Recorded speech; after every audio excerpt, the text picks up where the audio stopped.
What's up guys, this week is all about steering and suspension on my S13 240SX. So while I figure out the wiring harness and stuff, I'm waiting on a new harness now. I'm gonna put these Godspeed coilovers and Villains angle kit on. Pretty excited about it. These are extended lower control arms, extended inner tie rods, and cut and welded knuckles. So first things first, I got the car out of the corner off of these rollers. I'm gonna throw it all up on jack stands and take all the tires off. She's all up on jack stands and I'm already having the best time of my life right now. So this stud right here is broken. It just spins inside of the hub. And there's one on each side like that. So gotta get both those studs out to get both the back tires off. Fun stuff. All right, so everything came apart up front really nice. I just measured the difference between the holes on this knuckle and the holes on this knuckle, and it's an inch shorter.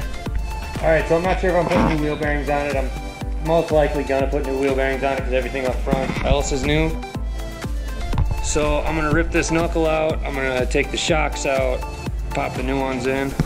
All right, so I got the old knuckles off. Now I'm just pounding these little dust plates off. Gonna press that onto the new one. The bearing slid off nice, so I'm just gonna reuse that one for now because the closest bearings are in Des Moines, Iowa, which is like a week away for shipping right now. So I'm just gonna put it together as is, press those backing plates on, put the new bearings on. Oh, and I need to do the lower control arms still. I'm gonna do the front coilovers. Just bolt both of those up quick right now. Just like that. The new ones are in. Now it's time to do the lower control arms. So here's the difference in the control arms. This section right here is welded in to extend it. New lower control arm is in. Now I just gotta take the backing plate off of that, put it on there, put the new bearing on, slap it in. All right, so I got the new knuckle on, the old wheel bearings on it. Nothing's tight yet. I still have to do the inner tie rods. All right, I am now putting the drive shaft in, and that bracket that I got is right here. Bolt up to the frame right there for the carrier bearing, and then I need bolts for the drive. All right, so new carrier bearing bracket. The drive shaft is bolted up. Drive line is done for right now until I get these new diff to drive shaft bolts. All right, so now Tilly stopped by. He is doing the inner tie rods for me. Old one, new one. So quite a difference in length there. So if he's doing that side, I'm probably gonna start on the other side. He's mostly done, so I'll have him help me on the other side. Almost done. So both inner tie rods are on. We kind of got it straightened out just a little bit. We're gonna put the tires on so we can get a better idea of the alignment. And we'll see how full lock looks with this new setup. All right, so we got the wheels on for the first time. Go ahead and spin it. Oh, hell yeah.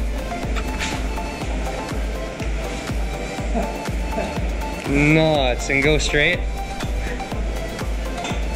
Just cambered now. All the negative camber up front. Plenty of adjustable spots. I can adjust camber for a little less, depending on what I want. I still gotta kind of align it straight just to see how it rolls. Exciting stuff.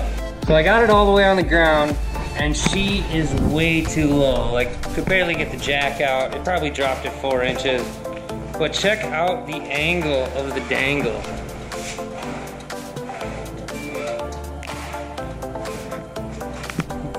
Look at that.